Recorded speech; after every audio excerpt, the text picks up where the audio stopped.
Salam əziz izləyicilər, mən uzman fizioterapevt Əziz Dərvişov. İlk videomuzda geni valqum problemi haqqında danışdıq, yəni dizlərdə X formalı dizlər dediyimiz problem. Bugünkü videomuzda isə geni varum problemindən, yəni O formalı dizlər haqqında danışacağam. Əgər sizin də uşağınızda bunlardan biri varsa, mütləq şəkildə videonu axıra qədər izləyin. Geni varum bildiyiniz kimi geni valqumun tam olaraq əksidir.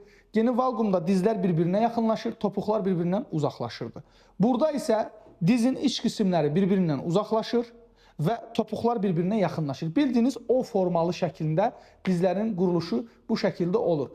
Eyni şəkildə valqumda olan problemlərdə burada uşaqlarda birləşdirici toxuma xəstəliklərində, D vitamini əksikliyi, raşitizm, metabolik xəstəliklər varsa biz bunları müşahidə edə bilirik. Sizin də uşağınızda geni varum, yəni O formalı dizlər problemi varsa, mütləq şəkildə bu göstərdiyim idman hərəkətlərini evdə təkrarlayın.